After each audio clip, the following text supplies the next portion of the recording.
Jaz bi rekel, da bi povabil vse k odprtosti, da se pustimo nagovoriti tej zgodbi letošnji oratorijski in pač Hobbitu in tudi širšemu temu Tolkienovemu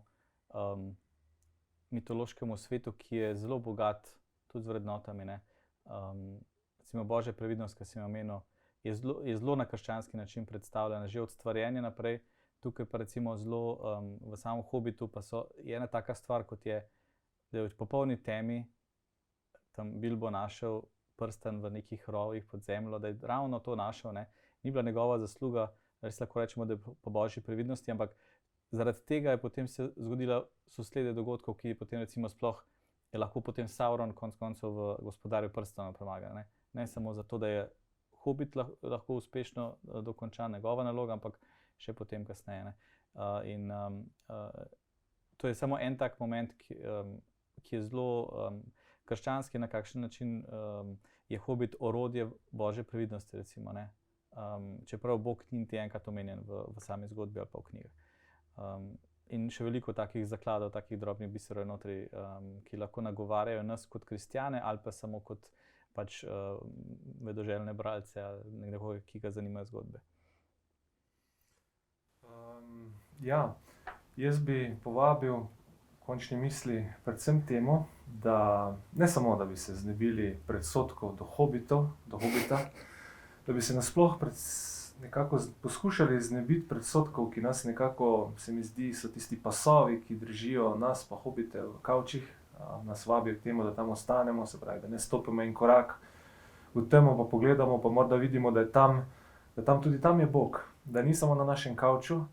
in da se zavedamo, da recimo, da Tolkien, ki je bil katoličan, zvest katoličan, recimo sam je pisal, on je vsako jutro ob 7:30 s svojimi otroki hodil k maši, k Evristiji, spovedi, in je tudi sam pisal, jaz sem kristjan, jaz sem katoličan in to se vidi, to se da izvajati v mojih delih. Se pravi, recimo in Hobbitu se to zelo konkretno vidi, recimo, če omenim evangelijsko sporočilo, tam ta vsemogočna Božja moč ne rovari po svetu z neko vojsko, z legijo angelov. Jezus sam recimo v Getsemaniju reče, lahko bi poklical legijo angelov, ampak ne bi se zgodila Božja volja, ne. Tudi v Hobbitu,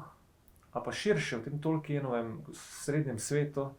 mnogi opažajo, recimo, da se ta slavna bitka ali pa zgodba sploh ni odvila na zmagovito stran z nekim orožjem, močjo,